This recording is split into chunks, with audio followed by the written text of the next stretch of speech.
ഇന്ന് നമുക്കൊരു ഹലോ കിറ്റീൻ്റെ സ്കൂഷി ഉണ്ടാക്കിയെടുക്കട്ടോ. ഞാനിവിടെ ട്രേസ് ചെയ്തിട്ടാണ് പിക്ചർ വരയ്ക്കുന്നത്. വേണമെങ്കിൽ നമുക്ക് ഹലോ കിറ്റീൻ്റെ പിക്ചർ മാത്രമായിട്ട് കട്ട് ചെയ്തിട്ട് ആ ഒരു ഷേപ്പിൽ തന്നെ നമുക്കിത് കണ്ടിന്യൂ ചെയ്യാം. പക്ഷേ അത് കുറച്ചൊരു ട്രിക്കി റിസ്ക് അതിനെക്കൊണ്ട് ഞാൻ ഒരു ട്രയാങ്കിൾ കൂടെ അതിൽ ഇൻക്ലൂഡ് ചെയ്തിട്ടാണ് കട്ട് ചെയ്യുന്നത്. പിന്നെ ബാക്ക്ഗ്രൗണ്ട് ഒന്നും ആരും കാര്യമാക്കണ്ട, നമുക്ക് മുന്നോട്ട് സെറ്റാക്കൊക്കെ. പിന്നെ അവിടെ കളർ ചെയ്യാൻ ബ്രഷ് പെന്നാണ് യൂസ് ചെയ്യുന്നത്. നിങ്ങൾക്ക് വേറെ എന്ത് വേണമെങ്കിലും യൂസ് ചെയ്യാം. പിന്നെ സെലോ ടേപ്പ് ഞാൻ ഇതിൻ്റെ ബോർഡറിൽ മാത്രമായിട്ട് ഒട്ടിച്ചത്.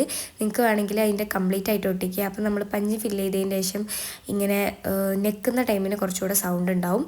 പിന്നെ എനിക്കിതിൽ പറ്റിയൊരു അബദ്ധവും ആ അബദ്ധം എങ്ങനെ ഇല്ലാതാക്കാമെന്നും ഞാൻ ഇതിൻ്റെ ലാസ്റ്റ് പറഞ്ഞുതരാം. അതായത് ഇപ്പോൾ നമ്മളിപ്പോൾ ഈ ഒരു പഞ്ഞ് ഫില്ല് ചെയ്യുമ്പോൾ ഇത്രയും ഗ്യാപ്പ് വിട്ടിട്ട് എന്ന് വെച്ചാൽ ഇത്രയും ഒരു ഓപ്പണിങ് ഉണ്ടാക്കിയിട്ട് ഫില്ല് ചെയ്യുന്നതിലും നല്ലത് ഞാൻ ലാസ്റ്റ് കാണിച്ചു തരുന്ന പോലെ നിങ്ങളൊന്ന് ട്രൈ ചെയ്ത് നോക്കുക. ഇതും നല്ലത് തന്നെ കേട്ടോ, ഇതിനൊരു കുഴപ്പമൊന്നുമില്ല.